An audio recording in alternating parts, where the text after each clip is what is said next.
It's so nice to have you here. Yes, it's so lovely to be here again. I feel like in preparing for an interview with you, you've done so many things in your life. It's kind of hard to know, where to start. And I thought one place potentially we could start was with your current project, which is Thrive Global. And I remember when you were at Huffington Post and you would tell me, well, I'm doing this big news organization, but what I'm really interested in is well-being and sleep. And you, it must not have been easy, but you took yourself away from that, which must have been a big change in your life, to align with something that feels a little more authentic to the person that you're wanting to grow into. And so I'm wondering, how has that process been creating Thrive Global? And have there been surprises? Is it what you imagined? Is it different than what you imagined? So I thought we could start there, if that's okay. Thank you, Soren, and it's so great to be with you. I feel what you've launched with Wisdom 2.0 and now this conference has been so wonderful for those of us who are on this journey to come together and reinforce what we're doing. And for me, leaving the Huffington Post was something I never expected to do because, as you know, it was like a third child to me. I have 2 daughters and the Huffington Post. And and it's named after you. And it's named after me. And I was there for 11 years. And I really thought that this would be my last act. And then after my collapse from burnout in 2007, 2 years into building HuffPost, this issue of the unnecessary suffering in the world because of this collective delusion that we need to burn out in order to succeed became so incredibly important to me that I wanted to devote the rest of my life not just to speaking and writing about it as I did with Thrive, the book, and the Sleep Revolution, but also helping people moving from what they know they should be doing to actually doing it through behavior change micro steps. And that's really what Thrive Global, the company, is about. Both through the media platform, thriveglobal.com, which brings together the latest science about all those new findings that make it very clear that, in fact, when we take care of ourselves, our performance improves. We see it with athletes. We see it with increasingly corporate athletes and bringing in new role models. And that's really what resonates even more with people, the storytelling, having people in the arena, like Jeff Bezos writing why he needs 8 hours sleep, or people right in the middle of tech companies writing about why they turn their phones off when they're with their children. So that has been amazing. Plus, we have 35,000 contributors, and I'd like to invite everybody here to tell their stories and to share them.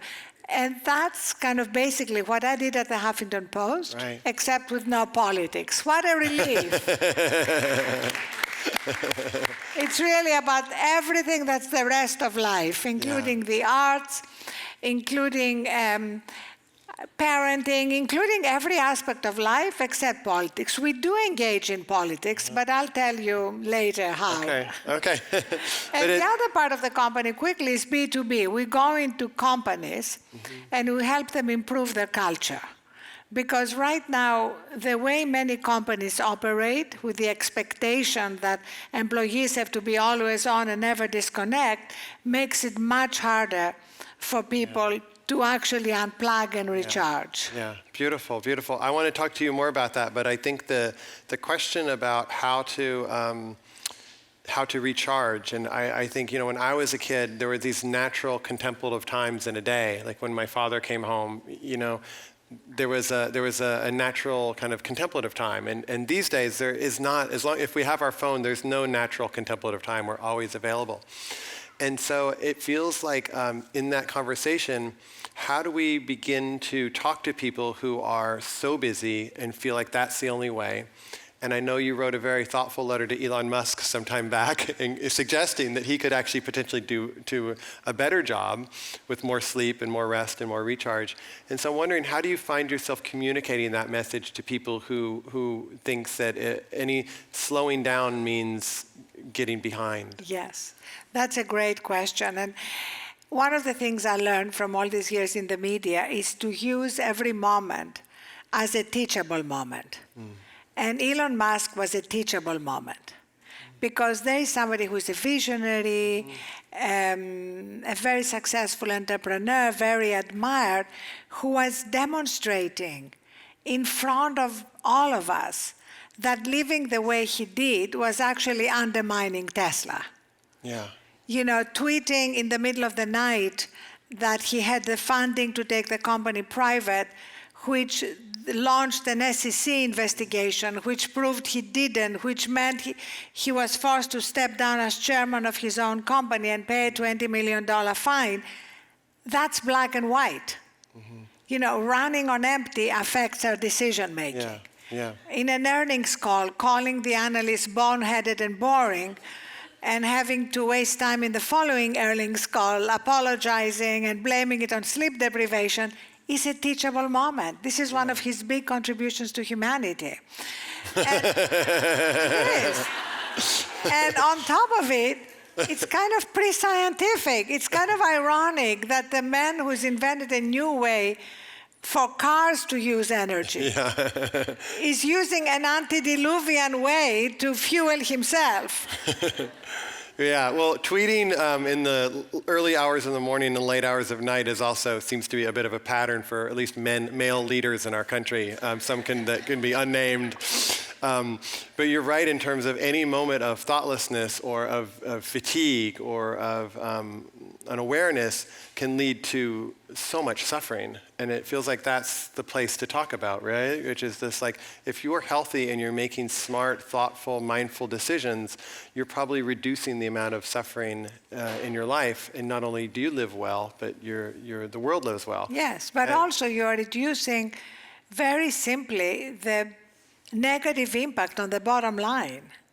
It's like it's affecting the very things that theoretically you're sacrificing your well-being and your sleep and your family to, is actually affecting them in a negative way. Yes. You know, I've thought a lot, Soren, of how come we believe something so idiotic? I mean, don't you sometimes think, you know, all the data shows this is not true. All the evidence shows it's not true. Yeah. All our personal evidence. I mean, I know when I'm sleep deprived and exhausted, I'm the worst version of myself. Yes. I'm more reactive, I'm less empathetic, I'm less creative.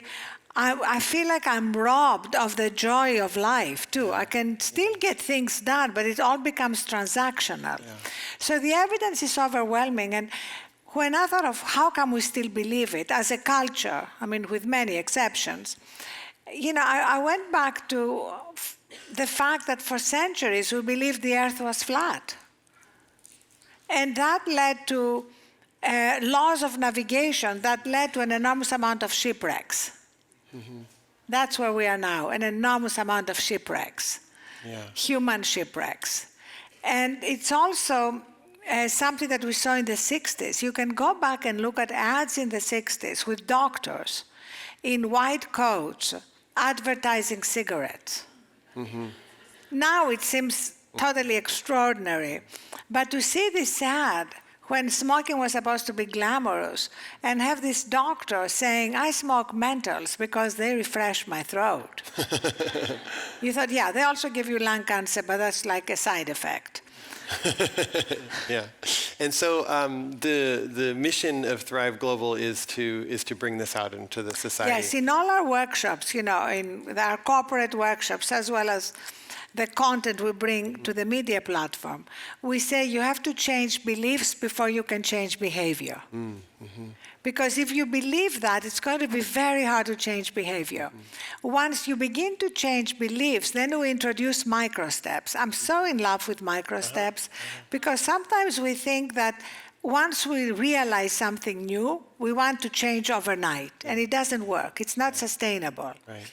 So we always ask people whatever change they want to bring into their lives. Let's say they want to get more sleep, they want to exercise more, they want to lose weight, they want to be more grateful, whatever it is, whether it's physical or mental or spiritual, to start with the tiniest micro step. Like, take 1 minute in the morning before you rush to your phone to be mindful. 1 minute. Don't aim for 10 minutes. You are not going to do it right away. Right. But 1 minute can be transformational because we have the science that shows that in less than 60 seconds we can course correct. And if we start our day by setting our intention for the day or remembering what we're grateful for, rather than immediately rushing to our phone, which is what over 70% of people do. The first thing The first thing in the morning, because, they think they need their phone to wake them up. Anybody here thinks they need their phone to wake them up? Okay. or that there's some emergency, and if we don't look at it right now, Yes, the world exactly. is going to But explode. the phone cannot be sleeping with you guys. The phone has to sleep in another room. And the truth is that if you can get a Pottery Barn has beautiful alarm clocks for $35. I don't have a deal with them. I don't get any cut. If you have Alexa or Google or anything, you can have them wake you up. You know what's the other thing? If you get enough sleep, you'll wake up naturally. Yeah. The point is that if you have your phone next to your bed, you're much more likely to be tempted to go to your phone immediately or to go to your phone in the middle of the night if you wake up. I mean, as you know, environment is incredibly important in changing habits. If you want to lose weight, remove all the fattening foods from the kitchen. Or at least hide them. Don't have them right there. So we need to make it easier on ourselves. And so that's why we launched a little phone bed, as you know, which is a charging station for our phones that looks like a little bed. It has a little blankie. You put your phone under the blankie, you tuck it in, you say goodnight, and you reconnect in the morning. I do it every night, and it's like a ritual. Because I bet everybody here never really ends the day and can say, I did absolutely everything I could have done today. Yeah. We always have incompletions. Yes. So we need to declare an arbitrary end to the day. Yes. And for me, the arbitrary end to the day is declared by putting my phone under the blankie and tucking it in and saying goodnight. And Do you need to read it a story, or does it go to bed okay? Does it wake up crying? It's very grown up now. It can sleep alone without a story. And the bed comes in mahogany and light wood, depending on the decorations of your home.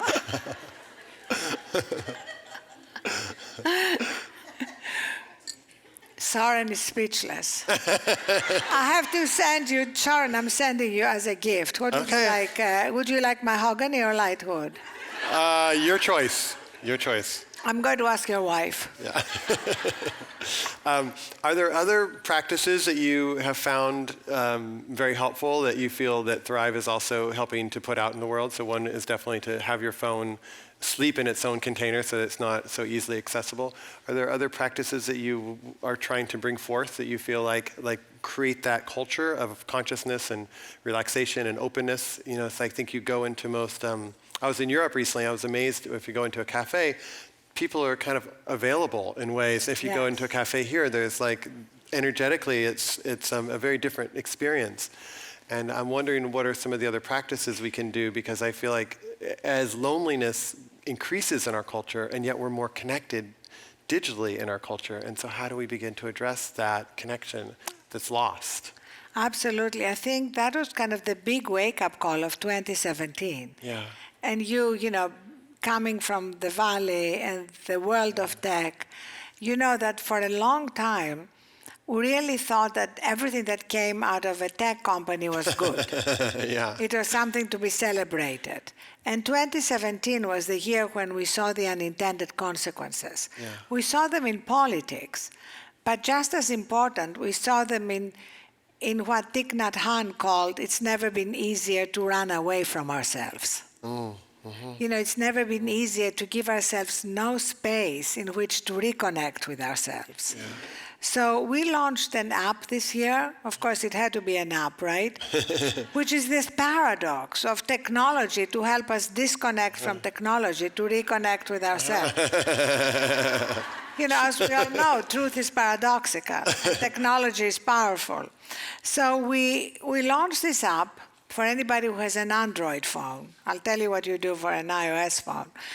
That puts your phone in Thrive mode. So let's say you're Thrive having, mode. Yes. Okay. Let's say you're having dinner with your wife, and you put your phone in Thrive mode. I text you. I get a text back. Soren is in Thrive mode until such and such a time.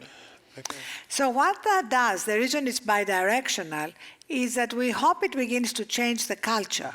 Right now, we kind of honor and celebrate people who are always on, right? We say, Soren is amazing. He returns your texts right away. He's always on. We should stop celebrating.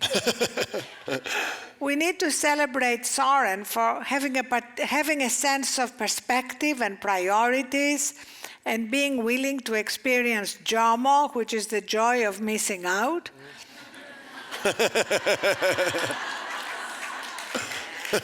And these are the people who need to celebrate. Jomo. So all those people who've ever emailed me in the past and I've never responded, celebrate that. Yeah, but you know, if you're also in Thrive mode and they know, Yeah. then it makes them be less upset. Yeah. And then the other thing that it does is it gives you a dashboard of your social media, game, any consumption during the day. So, for example, it may say you spend 2 hours on Instagram or Candy Crush today, and then it will ask you, would you like to reduce it? And if you say yes, and you tell them I want to make it 145, you know, again, micro steps, Sure. then it will give you notifications, and at 145 it will cut you off Wow. until the next day. Okay. It cuts off the app. It cuts off the app that you want to get more control over. Wow. That's great.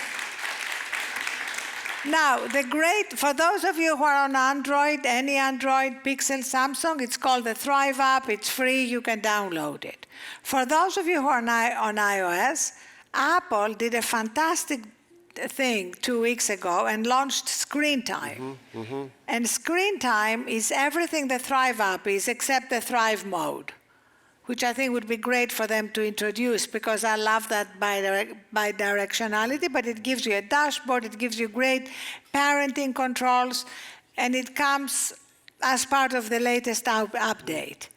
I think it's an amazing moment when a big tech company like Apple helps you set boundaries with technology and your phone. Yes. And I did actually a podcast.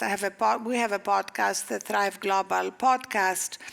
And I did a podcast with Greg Joswick, who is the head of product marketing, where he explains their thinking behind Screen Time. Oh, great. Head of product marketing at Apple. At Apple. Talking about that. Yeah. Yeah. It's interesting it's taken this long for it to happen, but at the same time, it's happened. And also, if you think of it, the iPhone is about 10 years old. Yeah. So it's now that we are realizing we need new rules of the road. Yes. We had Tony Fidel here last year, who's one of the creators exactly. of That the was the iPhone. beginning. Yes. And he's... Tony Fidel was kind of the beginning of this great wake-up call. Yeah, that there's actually people from the inside demanding, asking for something. And I think it often happens when people have kids. Yes. And they see their kids immersed in the device that they created. And then they feel like, oh, something needs to happen. And that's why, you know, you go to people's homes in the tech industry, in the Valley, and they are so aware of it. You literally go to the homes of people in major social media companies, and the first thing you see is a sign that says, let's celebrate in private, no social media, please. Yeah. Or, you go to the home of people in the tech industry with little children and they show you their Legos and they play with chickens. And they have, there's a school where a lot of the kids of tech titans go, and the first thing they teach children is how to meditate. And you walk in and there is a sign that says center before you enter. Yeah. So it's like that, that wisdom is known. It's just that now they need to connect what's happening in private with what's happening in their jobs, because that's where the profit motive. Yeah. And what's good for the bottom line is getting in the way. But I really profoundly believe that when tech companies do the right thing for the consumer, they're going to be rewarded, maybe not in the short term, but in the medium term. Yes, yes. And I think particularly for ad-based platforms, it's a particular challenge, because if you can keep somebody on there, the revenue goes up for the short term, but the long-term consequences are not necessarily beneficial. No, it's because if you base your business model on hijacking people's attention, it's incredibly dangerous. Yeah, yeah. So I'm curious, because I've known you for many years, and I was applauding when you had left, not because I didn't think you should be at Huffington Post, but because I knew that this was such a strong passion for yours, and that you decided to commit pretty much your entire time, right, to this. No, not pretty much. My entire time, except for my 8 hours of sleep. Yeah, and I'm wondering, do you feel like is this, as far as you can see, you on purpose, or is there something else that's calling you? Or do No. This is the last call. Listen, it's a very ambitious goal. It's a global goal. We called the company Thrive Global, not just because we could buy the URL, but because this is a global crisis, and we feel we have a global solution. And in every major culture that we are in, whether it's China or India or Japan, we bring the ancient wisdom of that culture. Because what is powerful is to see how all ancient wisdom is now validated by modern science. Yes. Like we just finished a series on Chinese ancient wisdom that we're going to be posting soon on Thrive. And, if you look at the Tao and Lao Tzu and Yin Yang, it's everything we're talking about. Yin Yang, what does it mean really? It means Yang is you go out and conquer, you achieve. Yin is you come back and refuel. And we've lost that cycle of refueling. At Thrive, one of our cultural values involves what we call Thrive Time. We don't say this is a 9-to-5 job. I don't believe there is any interesting job which is 9 to 5. When you're putting together the conference, I'm sure you're working extra long hours to make sure everything comes together. The question is, are you now going to take some time to refuel? That's what we need. And so we call it Thrive Time. Let's say we have a product and engineering teams that are working extra hard to ship a product. Then we say, take whatever time you need as Thrive Time.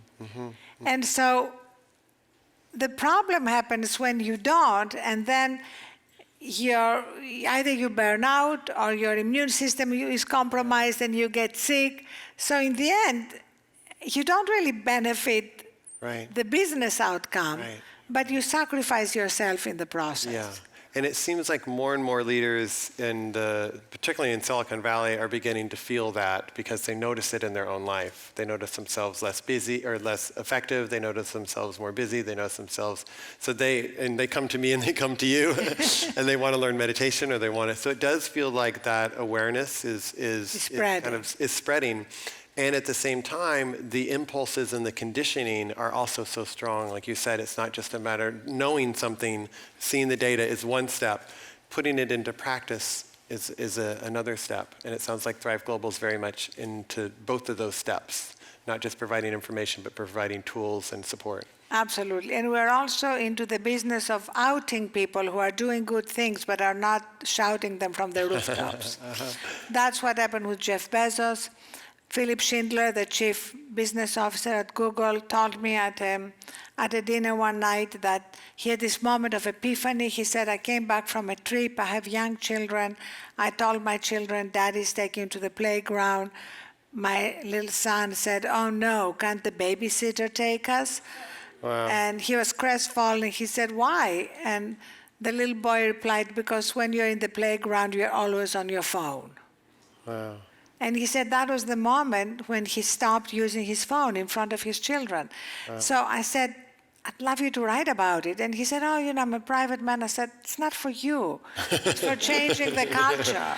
Yeah. And he did write about it and had a big impact in his own org and around the world. So I would love to invite all of you to write about what you're doing. And it could be either stories of burnout, because those are teachable moments, like, of course, I wrote about my collapse, or stories of whatever you are doing that help you live your lives with more productivity, more health, more joy, all the things that we all want from life. And to make it super easy, I'm going to give you my email address to bypass the growing Thrive Global bureaucracy. And it's ah@thriveglobal.com. And, we don't care about exclusivity. You can post it anywhere you want. This is simply about spreading good messages and accelerating the culture shift. Beautiful. And then we social them. We just spread the word. That's all we care about. Yes, great. And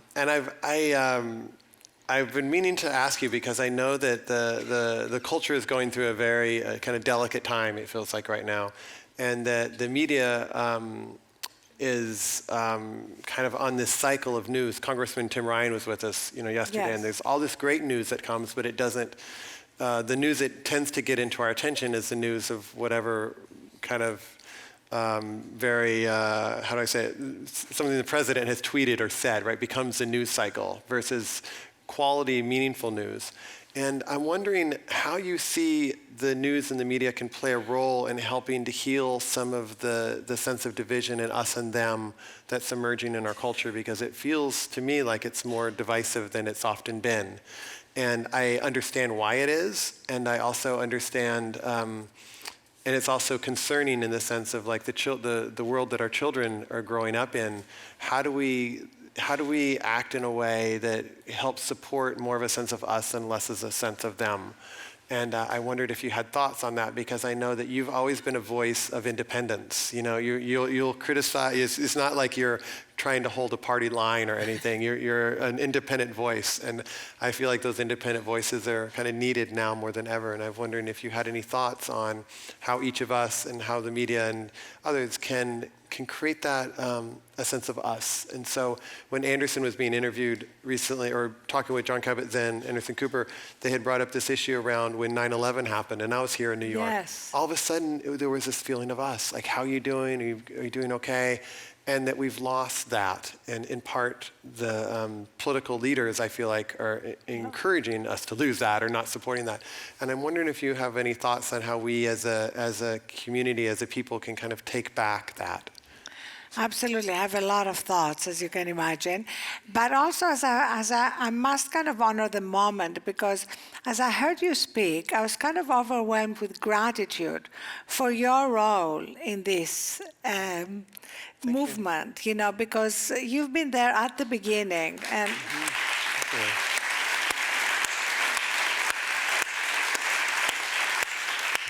so I just wanted to say that because it was very present for me. Thank you. So here is really what I feel, and I wrote about it because I always write about politics, but from a thriving perspective.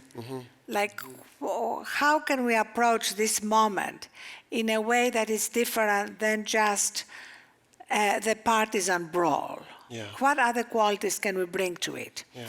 And so I wrote this piece, which was, how do you deal with a constant cycle of outrage? And in that piece, I said, you need to go back to the Stoics and to the leaders of the civil rights movement to teach us how to deal with this moment. And the first thing is there are many things to be legitimately outraged about.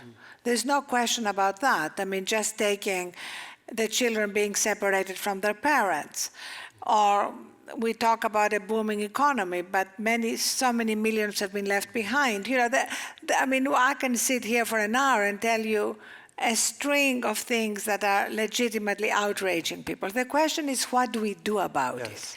And what the civil rights leaders did was to be incredibly disciplined about outcomes and results. They wasted no energy inventing. So don't just text your friends and say, can you believe that? It's just a waste of energy. Go and register people to vote.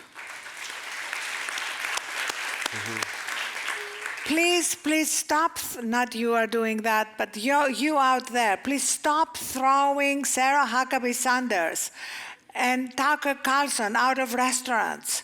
It doesn't help. It may help you momentarily, but it doesn't help with outcomes. It doesn't help with results.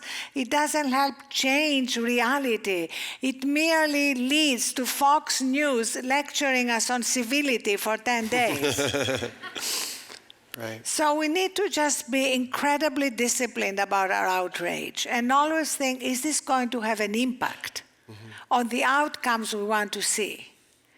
And the more clear we are about that, the more effective we are going to be. And what matters is to be effective here. And not to be self-righteous. Right. And you also saw it from the Stoic philosophers. You know, my incredible role model is Marcus Aurelius. And because he was in the arena, he was the emperor of Rome, which is a pretty big job. And he was the emperor of Rome for 19 years. And he faced betrayals, an unfaithful wife, plagues, invasions, everything you can imagine. And he managed to stay in his center and write about it in a book which I love called Meditations, about how he maintained control of his own attitude when he could not control outside events. And from that place, you are invincible. It is amazing how much we can do when we don't waste our energy simply inventing, in throwing people out of restaurants, in just texting each other about how horrible the latest tweet is. I have ended all notifications. You know, you don't need to read the latest Donald Trump tweet in real time. I promise you, you don't. You know, go to and read the news when you are ready to read the news. Don't allow the news to interrupt your life during the day. Because it drains energy. And our energy, our time is the most important thing we have. So protect it. Set boundaries around it. Otherwise, you become depleted and much less effective at getting the outcomes we need. Yeah, beautiful. Thank you. Thank you. I love that. I love that. And I definitely feel like if we look at life, one of the things that we can all agree on is that there's only so many heartbeats we have left. And we don't know if there's going to be 10,000 or 10. And what I hear you saying is just really look at like how do we want to spend those heartbeats? Yes. And that in just reactivity of disgust, that's an energy output, and that what's part of this time is asking us to do is to harness that and to really look at how we're using our energy. And can we collectively, I mean, I guess my vision is, can we collectively come together in ways that we all realize we're all going to die, we all have only so many heartbeats to death, and what's the world that we want to create for our children? And my hope is that there's conversations like that can at least, not for everybody, but can at least bridge the gap for a large portion of our society. We can come together, even though there are always going to be some on the fringe. And we just have a few minutes left, but I wondered if you could speak to that in terms of what we're leaving for our children, because I know you have children, and I know you're working hard to support through Thrive Global kind of greater consciousness and greater well-being, which of course, if a parent cares about their child, they don't want to stress out, what kind of kids are we raising if they only see their parents on their phones and stressed out all the time? But we just have about a minute or two left. I'm wondering if you had some closing thoughts about the society that you want to leave, at least, and how we can do that together. Absolutely. So I really want to leave for our children a society, a world where they don't have to fight the prevalent culture in terms of the belief that burnout is the price for success. You see, right now, those of us who no longer believe that, who are living differently, have to still fight a prevalent culture. Yeah. People are working in companies that expect them to be always on, or expect them to answer texts in the middle of the night. Or people are going in restaurants and they're seeing couples on their phones while they're having a meal with each other. And that has a very, very deep impact on the culture we are building. And also on how connected we are with ourselves. Yes. I mean, the most important thing that I'm sure everybody here agrees with is that we all have that place of strength, peace, and wisdom in us. Yeah. Yeah. The question is, how can we keep reconnecting to it? Nobody lives there all the time. At least maybe you've met some saint who does, but the vast majority of us don't.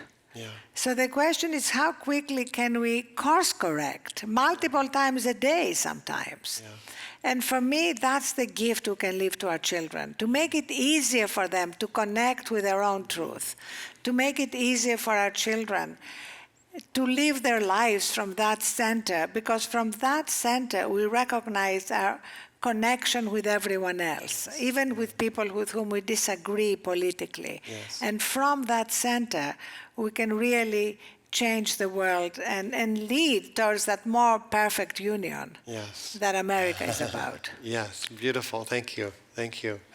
So I'm wondering, we're just about out of time, and as I know you have various practices, and I apologize in advance for not asking you about this ahead of time, but I just had the thought of you maybe leading us in a short practice, and that practice could be a gratitude practice, practice could be reflection. Is there a practice that you do that you have found really nourishing and helpful that we could share with the audience? Is there something that you would like to lead? Yes, absolutely. I would love to just do a gratitude practice all together. Yeah. And maybe close our eyes and take a deep inhale and a deep exhale. And then think of 3 things you're grateful for. They don't have to be big things, they can be little things. Just 3 things you're grateful for right now.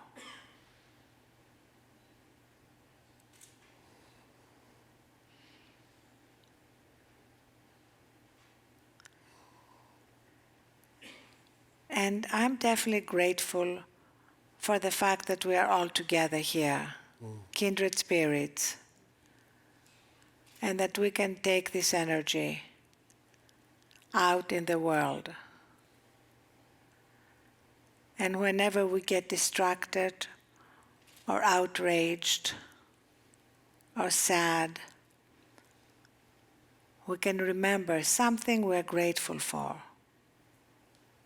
and course correct and return to that place of truth,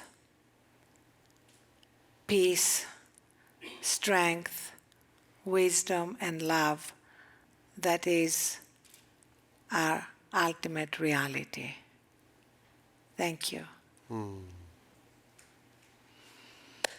Thank you.